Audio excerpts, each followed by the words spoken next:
নমস্কার, দেখছেন কলকাতা টিভি। আপনাদের সঙ্গে রয়েছে আমি তসমিনা। শুরু করছি গুড মর্নিং কলকাতা। দাম বাড়তে চলেছে বেশ কিছু জীবনদায়ী ওষুধের। ক্যান্সার, হৃদরোগ ও ডায়াবেটিস সহ একাধিক ওষুধের দাম বাড়ার সম্ভাবনা। ওষুধের মূল্যবৃদ্ধি নিয়ে মিশ্র প্রতিক্রিয়া শহর কলকাতায়। আবারও 6 মাসের ব্যবধানে বাড়তে চলেছে বেশ কিছু জীবনদায়ী ওষুধের দাম, যার মধ্যে ক্যান্সার, হৃদরোগ এবং ডায়াবেটিসের বেশ কিছু ওষুধ রয়েছে, যে ওষুধগুলির দাম অতি সত্বর বাড়তে পারে। যেটা জানতে পারা যাচ্ছে 1.7% পর্যন্ত দাম বৃদ্ধি হতে পারে এই সমস্ত জীবনদায়ী ওষুধের। গত 11 মাসে এই নিয়ে 3 বার, আর 6 মাসের ব্যবধানে আরও একবার লাগাতার বেড়ে চলেছে জীবনদায়ী ওষুধের দাম। আর তাতেই মিশ্র প্রতিক্রিয়া দেখা গিয়েছে শহর কলকাতায়। ব্যবসায়ীদের সাফ দাবি, যেমন যেমন ওষুধের দাম বাড়ছে সেইভাবেই তারা বিক্রি করছেন। এখানে তাদের কিছুই করার নেই। এরা যেভাবে রেট ফেলছে সেইভাবে আমাদের মার্কেট আমাদের কাছে যখন আসছে তখন আমরা সেইভাবেই দিচ্ছি। এটাতে পার্টিরা যারা কনজিউমার, যারা মেডিসিন করা, তারা অনেক সময় বলে যে এইভাবে রেট বেড়ে যাচ্ছে। এখন রেট বেড়ে যাওয়ার ব্যাপারে দোকানদারদের কোনো হাত নেই, এটা পুরোটাই দেখ।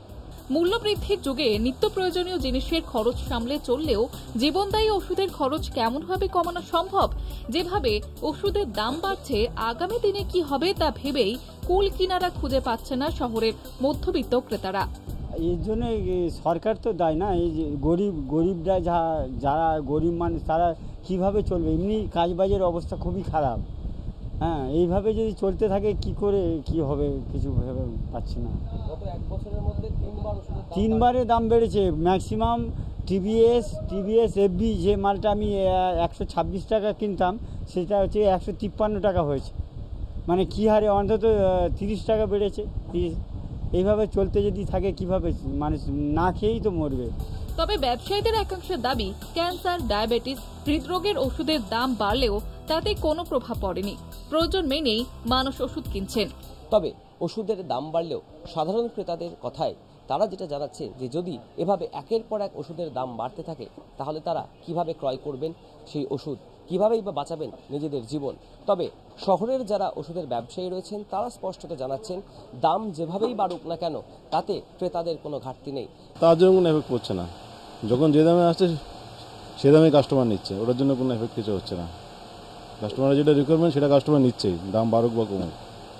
হ্যাঁ, ওটার জন্য মানে সেলে কোনো এফেক্ট হচ্ছে না। তবে এই মূল্যবৃদ্ধি শেষ পর্যন্ত কোথায় গিয়ে দাঁড়াবে, আদৌ তার উপরে রাশ টানা যাবে কিনা ইত্যাদি নানা প্রশ্ন উঠতে শুরু করেছে। সব মিলিয়ে 11 মাসে 3 বার বাড়তে চলেছে বেশ কিছু জীবনদায়ী ওষুধের দাম, আর সেই নিয়ে মিশ্র প্রতিক্রিয়া দেখা যাচ্ছে শহরের পাইকারি ওষুধ ব্যবসায়ীদের মহলে।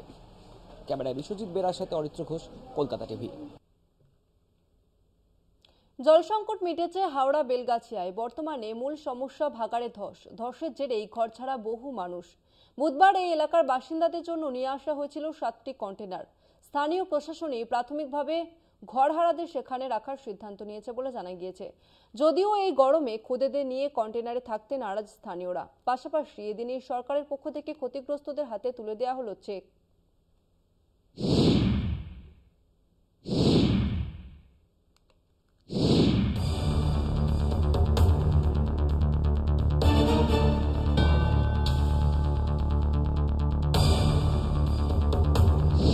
হাওড়ার বেলগাছিয়ায় ভাগাড় সংলগ্ন বাসিন্দাদের জীবন বিপর্যস্ত। পাইপলাইনে ফাটলের জেরে ধস নেমে ভেঙে গিয়েছে মাথা গোঁজার ঠাঁইটুকু। গরমের মধ্যে স্থানীয় স্কুলে কোনো রকমে হচ্ছে দিন গুজরান। এরই মধ্যে স্থানীয় একটি ক্লাবের মাঠে ঘরছাড়াদের জন্য থাকার বিকল্প ব্যবস্থা করা হলো, যা শুনলে শিউরে উঠবেন আপনিও। জানলা, দরজা, মাথার উপর ছাদ সহ রয়েছে দেওয়াল, তবে ইট পাথরের না, লোহার। হাওড়ার বেলগাছিয়ার বিপর্যস্ত বাসিন্দাদের জন্য প্রশাসনের তরফে ব্যবস্থা করা হচ্ছে লোহার কন্টেনারের। খিদিরপুর থেকে আনা হয়েছে মোট 7টা কন্টেনার। 200 স্কোয়ার ফুটের কন্টেনারগুলির মধ্যে থাকতে পারবেন সর্বাধিক 15 থেকে 20 জন। কন্টেনার কেটে জানলা, দরজা বানানোর কাজ শুরু হয়েছে। বসবাসের উপযোগী করতে বসবে বৈদ্যুতিক লাইনও। লেকিন কন্টেনারে আমরা থাকবো না, বাচ্চা নিয়ে কি করে থাকবো কন্টেনারে? ছোট ছোট বাচ্চা আছে, বাচ্চাকে কষ্ট হবে না, ওই জন্য বলছি আমরা থাকবো না। প্লাস্টিক ঘেরে থাকবো এমনি, লেকিন কন্টেনারে থাকবো না। ভালো করে বাচ্চা তো এই গরমতে থাকবে, মরে যাবে বাচ্চা লোক কন্টেনারে থাকলে। হাতের তলায় তো রোদে থাকতে পারছি না, এই কন্টেনারে কি করে থাকবো এই গরমের রোদে? কতদিন থাকতে হবে সরকার এখন কিছু বলে দিইনি। ওইটাই আমরা বলতে চাই, কতদিন এইভাবে থাকবো আমরা? আমাদের জন্য পাকা বাড়ি এই জায়গায় করে দিতে হবে। বেলগাছিয়া ক্ষতিগ্রস্তদের সরকারি তরফ থেকে চেক প্রদান করা হচ্ছে। স্থানীয় একটি স্কুলে যারা ক্ষতিগ্রস্ত হয়েছে তারা সকলে এসে আধার কার্ড জমা দিয়ে চেক নেওয়ার জন্য উপস্থিত হয়েছে এই স্কুলে। তবে এখানকার জেলা শাসক পাশাপাশি স্থানীয় বিধায়কের হাত থেকে চেক নিয়ে তারা অনেকটাই খুশি। 15,000 টাকা পাচ্ছে যারা সবচেয়ে বেশি ক্ষতিগ্রস্ত হয়েছে, আর যারা কম ক্ষতিগ্রস্ত হয়েছে 53 জন পাচ্ছে 10,000 টাকা। এই টাকা পেয়ে তারা সামাজিক যে কাজকর্ম অর্থাৎ অনেকটাই দুঃখে কষ্টে রয়েছে তাদের খানিকটা পূরণ হবে। আজকেও আমরা আবার একটু রিকোয়েস্ট করব, ওনারা এখানে শিফট হয়ে থাকলে আমরা এই স্কুলের অ্যারেঞ্জমেন্টটা করে রাখবো। কন্টেইনার এটা আমরা একটা রেডি করে রেখেছি, ওনারা এখানে স্কুলে থাকলে ভালো, কিন্তু ওনারা ওই স্পটেই থাকতে চাইছেন, তার জন্য আমরা একটু রিকোয়েস্ট করেছিলাম ওনারা কন্টেইনারের জন্য একটা লিভেবল কন্ডিশন করার আমরা কাজটা শুরু করে রেখেছি। হাওড়া থেকে জগন্নাথ সামন্ত, কলকাতা টিভি। গুড মর্নিং কলকাতায় এখন সময় একটা বিরতির, ফিরছি আরো খবর নিয়ে, সঙ্গে থাকুন।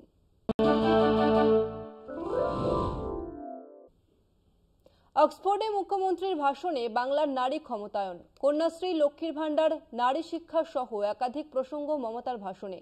বাংলার পড়ুয়ারা অত্যন্ত মেধাবী, মহিলা পরিচালিত স্বনির্ভর গোষ্ঠী সবথেকে বেশি বাংলায়। কেলগ কলেজের ভাষণে এমনটাই দাবি মমতার। Every caste, every creed, every communities, every religions, we love each other. We are happy to meet all the festivals together. We don't have any discrimination. If I die also, before my death, I want to see the unity. Unity is our strength, and divide is fall. It is Swami Vivekananda said.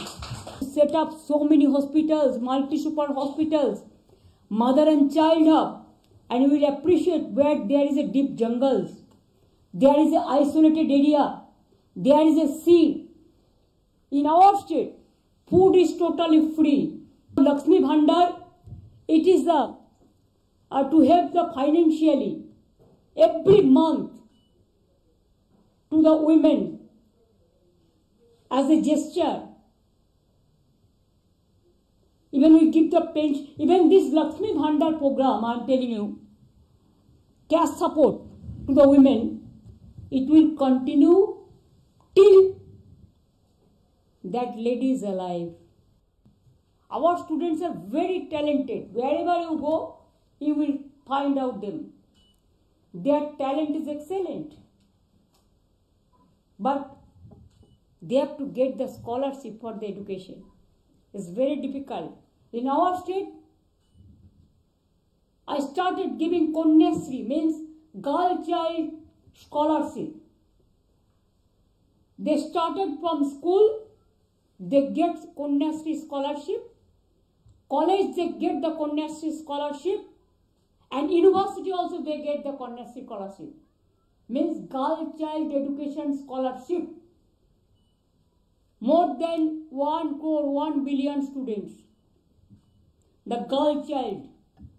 And that's why our dropout rate is only maybe about 2%. Earlier it was about 30%, 40%. Now it became just zero, minus. রাজ্যের college বিশ্ববিদ্যালয়গুলিতে ছাত্র vote কবে? উচ্চশিক্ষা দপ্তরের কাছে হলফনামা চাইল high court. 3 সপ্তাহের মধ্যে রাজ্যকে হলফনামা জমা দেওয়ার নির্দেশ হাইকোর্টের প্রধান বিচারপতির ডিভিশন বেঞ্চের। কলেজ বিশ্ববিদ্যালয়গুলিতে কবে থেকে ছাত্র সংসদ ভোট করবে, ছাত্র ভোট নিয়ে কবে পদক্ষেপ করবে রাজ্যের উচ্চ শিক্ষা দপ্তর? এবার সেই প্রশ্ন তুলল কলকাতা হাইকোর্ট। 3 সপ্তাহের মধ্যে রাজ্যকে এই প্রশ্নের জবাব দিতে নির্দেশ কলকাতা হাইকোর্টের প্রধান বিচারপতির ডিভিশন বেঞ্চের। রাজ্যের বিভিন্ন কলেজ এবং বিশ্ববিদ্যালয়গুলিতে দীর্ঘদিন ধরে ছাত্র ভোট থমকে রয়েছে। এই নিয়ে হাইকোর্টে একটি জনস্বার্থ মামলাও দায়ের হয়। ওই জনস্বার্থ মামলাকারীর আইনজীবী উদয় শঙ্কর চট্টোপাধ্যায় প্রধান বিচারপতির এজলাসে জানান, ছাত্র সংসদ নির্বাচনের জন্য রাজ্যের সংশোধিত আইন 2017 সালের, কিন্তু 2013 সাল থেকে রাজ্যের কোনো কলেজ এবং বিশ্ববিদ্যালয়ে ভোট হচ্ছে না। ওই আইন অনুযায়ী নির্বাচিত ছাত্র সংসদের মেয়াদ 2 বছরের, তাই প্রতি 2 বছর অন্তর ভোট হওয়ার কথা, কিন্তু প্রতিবারই রাজ্য সরকার নানান অজুহাত সম্বলিত নির্দেশিকা জারি করে সেই ভোট আটকে রাখছে। এই অবস্থায় রাজ্যের আইনজীবী জানান, কয়েকটি বিশ্ববিদ্যালয়ে স্থায়ী উপাচার্য না থাকায় নির্বাচন করার ক্ষেত্রে সমস্যা তৈরি হয়েছে। পাল্টা মামলাকারীর দাবি, সুষ্ঠুভাবে ছাত্র সংসদ নির্বাচন সম্পন্ন করার স্বার্থে লিংডো কমিশনের সুপারিশ সুপ্রিম কোর্ট মেনে নিয়েছে। সেই সুপারিশ মতো রাজ্য মনে করলে তাদের আইন সংশোধন করতে পারে, কিন্তু সেই কারণে কোনোভাবেই এই নির্বাচন প্রক্রিয়া ধারাবাহিকভাবে আটকে রাখা যায় না। এই নির্বাচন প্রক্রিয়া না হওয়ার জন্য ছাত্র সমাজে অস্থিরতা দেখা দেওয়ার অন্যতম কারণ হতে পারে মন্তব্য প্রধান বিচারপতি টি.এস. শিবকানমের। লিংডো কমিশনের সুপারিশ মতো রাজ্য মনে করলে ছাত্র সংসদ নির্বাচনে আইন সংশোধন করতে পারে, কিন্তু রাজ্যকে, বিশেষত উচ্চ শিক্ষা দপ্তরকে এই প্রসঙ্গে স্পষ্ট সিদ্ধান্ত নিতে হবে। বিষয়টিকে কোনোভাবে এড়িয়ে চলা যাবে না, এমন অভিমত সহ রাজ্যকে 3 সপ্তাহের মধ্যে হলফনামা দিয়ে বক্তব্য পেশ করার নির্দেশ উচ্চ আদালতের। কলকাতা টিভি। এখন সময় আরো একটা বিরতি, ফিরছে বিরতির পর, সঙ্গে থাকুন। অর্জুন সিং এর বাড়ির সামনে গুলি, বোমাবাজি, গুলিবিদ্ধ এক যুবক। শুটআউটের ঘটনায় অর্জুন সিংকে জিজ্ঞাসাবাদ পুলিশের। মজদুর ভবনে অর্জুন সিংকে জিজ্ঞাসাবাদ করে পুলিশ। পুলিশের ভূমিকায় ক্ষোভ প্রকাশ প্রাক্তন সাংসদের। পাল্টা এফআইআর বিজেপি নেতার। গ্রেপ্তার করা হয়েছে 4 জনকে, অভিযোগ অস্বীকার তৃণমূলের। অর্জুন সিং এর বাড়ির সামনে দুষ্কৃতী তাণ্ডব, গুলিবিদ্ধ যুবক, পুলিশের ভূমিকায় ক্ষুব্ধ প্রাক্তন সাংসদ। ফের উত্তেজনা ভাটপাড়ায়। বুধবার মেঘনা জুট মিলের শ্রমিকদের 2টি গোষ্ঠীর মধ্যে ঝামেলা বাঁধে। অনুগামীদের নিয়ে অর্জুন সিং এর পাশাপাশি ঘটনাস্থলে যান ভাটপাড়া পুরসভার 18 নম্বর ওয়ার্ডে কাউন্সিলরের ছেলে নমিত সিং। বিজেপি নেতার অভিযোগ, নমিত সিং এর অনুগামীরাই গুলি চালিয়েছে। আমরা জানি না, হঠাৎ গুলির শব্দ শুনেছি আমরা। 2 রাউন্ড 3 রাউন্ড এদিক থেকে আওয়াজ পেলাম, তারপরে নিচে নামলো, মেঘনা মোড়ে, মেঘনা গেটে ঝামেলা হচ্ছে। আমরা যাচ্ছি, থামাধাম আমাদের দিকে ফায়ারিং শুরু করলো। তখন আমরা তাড়া করলাম, পালালো। একটা ছেলে পালাতে গিয়ে পড়ে গেছিল। ওদের মধ্যে পুলিশ ওখানে সামনে দাঁড়িয়ে থেকে ওসব চালাচ্ছে। প্রাক্তন সাংসদের নিরাপত্তার কথা মাথায় রেখে রাজ্য প্রশাসনের তরফে লাগানো হয়েছে একাধিক সিসিটিভি। তারপরেও প্রাক্তন সাংসদের কার্যালয়ের সামনে বোমাগুলির ঘটনায় শোরগোল। 5 রাউন্ড গুলি চলার অভিযোগ। তবে দলের বিরুদ্ধে ওঠা অভিযোগ অস্বীকার তৃণমূল বিধায়ক সোমনাথ শ্যামের। দেখা যাচ্ছে সিসিটিভি ক্যামেরাতে অর্জুন সিং এর পাশে সাদা জামা পরে একটি ছেলে, যার হাতে ফায়ার আর্মস, সেই ফায়ার আর্মসটা অর্জুনের পাশ থেকে বার করে সে গুলি চালায়। এবং সাধারণ মানুষের দাবি যে অর্জুন সিং নিজে হাতে কালকে রাতে সেখানে গুলি চালিয়েছে। অবিলম্বে অর্জুন সিংকে গ্রেফতার করতে হবে, না হলে আমরা বৃহত্তম আন্দোলনে যাব। পুলিশি তলবে গড়হাজির বিজেপি নেতা। পাল্টা এফআইআর বিজেপি নেতার। এদিকে এই ঘটনায় বিজেপি নেতা অর্জুন সিংকে 2 বার তলব করে জগদ্দল থানার পুলিশ। দ্বিতীয়বারেও থানায় গড়হাজির অর্জুন সিং। পাল্টা এফআইআর করে সিসিটিভি ফুটেজ প্রকাশ্যে আনার দাবি বিজেপি নেতার। পুলিশ আমাকে নোটিশ পাঠাচ্ছে কি ভোর 4টের সময় নোটিশ পাঠিয়েছে। ভোর 4টের সময়, আমাকে 10টার সময়, আমি কি উঠাই গিয়ে আছি? যখন ও ডাকবে তখন আমাকে যেতে হবে। এই দলদাস পুলিশ লজ্জা হয় না? এদের হিম্মত থাকলে আমি আবার চ্যালেঞ্জ করছি, কোর্টে এটা নিয়ে চ্যালেঞ্জ করব।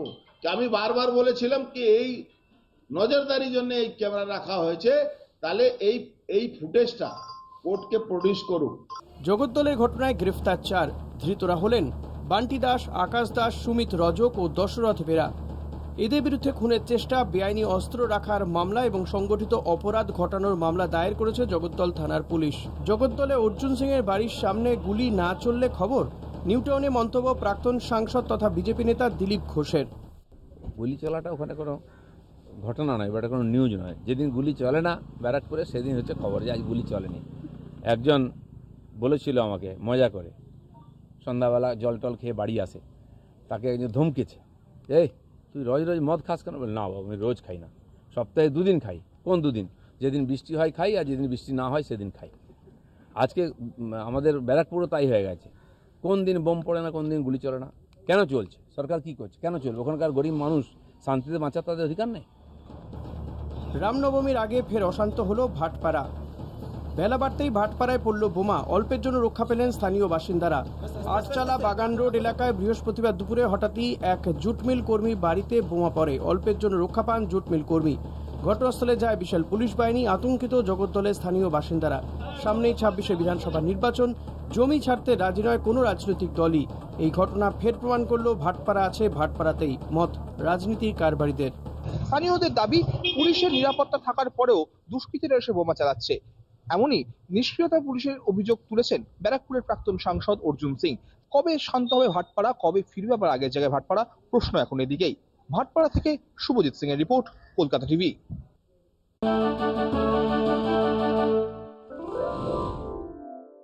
তোমার সকল ইচ্ছে আমারও হলো এখন, মুশকিল পথে আমি তো। প্রোটিন, ফাইবার আর প্রাণ শক্তিতে ভরা আমন্ড প্রতিদিন।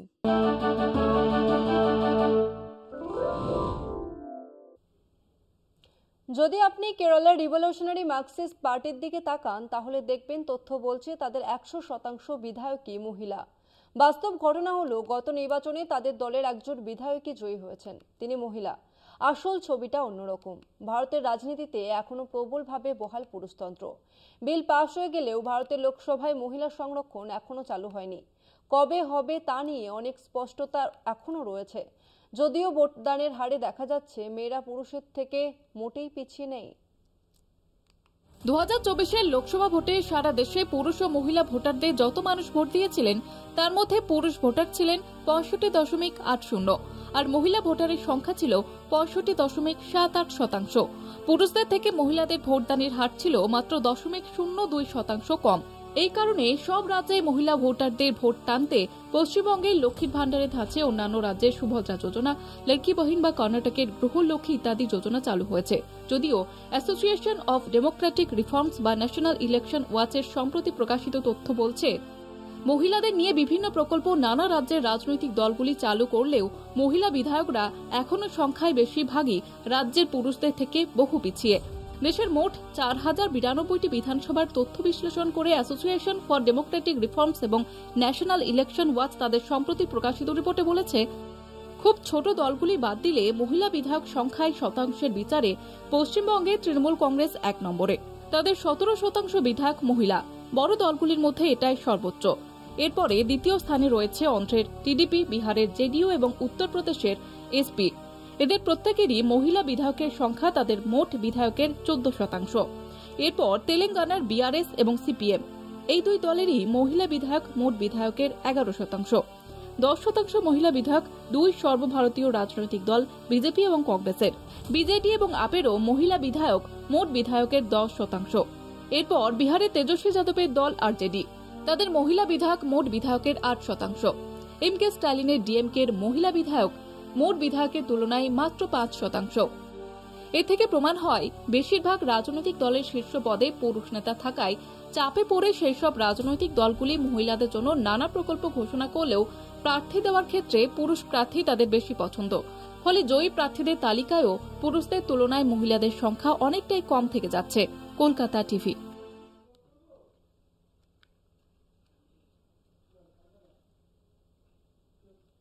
ভয়াবহ যোগী রাজ্য, তুমি দলিত চাও, জুতা পরিষ্কার করো। দলিত ছাত্র শিবম সোনকারকে এমনই ভাষায় আক্রমণ বেনারস হিন্দু বিশ্ববিদ্যালয়ের প্রশাসনের। বিশ্ববিদ্যালয়ের বাইরে ধর্নায় দলিত ছাত্র। পিএইচডি প্রবেশিকা পরীক্ষায় সাধারণ বিভাগে দ্বিতীয় স্থান অর্জন করেও মেলেনি আসন। বিজেপি রাজ্যে দলিত হওয়া কি অপরাধ? मुझे बोले कि तू दलित है, जूता साहब ये बोले यहाँ से हट जाओ, मुझे डरा रहे हैं, अब मैं कहाँ जाऊँ। বেনারস হিন্দু বিশ্ববিদ্যালয়ের ছাত্র শিবম সোনকার, যিনি 24 মার্চ থেকে বিএইচইউর বাইরে ধর্নায় বসেছেন। বিএইচইউর আধিকারিকরা তাঁকে ধর্নার জায়গা থেকে সরাতে এলে শিবম কাঁদতে কাঁদতে জানান তাকে বিএইচইউতে ভর্তি করতে অস্বীকৃতি জানানো হয়েছিল এবং প্রশাসন তাকে বলেছিল, তুমি দলিত, যাও জুতো পরিষ্কার করো। मुझे बोले कि तू दलित है, जूता साहब ये बोले यहाँ से हट जाओ, मुझे डरा रहे हैं, अब मैं कहाँ जाऊँ। শিবমের দাবি, তিনি 8 বার নেট যোগ্যতা অর্জন করেছেন। বিএইচইউতে পিএইচডি প্রবেশিকা পরীক্ষায় সাধারণ বিভাগে দ্বিতীয় স্থান অর্জন করেছেন। 3 सीटें खाली है, लेकिन कहते हैं वहाँ पर आप लोगों को दाखिला नहीं मिलेगा। मैं खाली सीटों पे मैं एडमिशन मांग रहा हूँ। এই ঘটনার আঁচ পৌঁছায় সংসদ অবধি।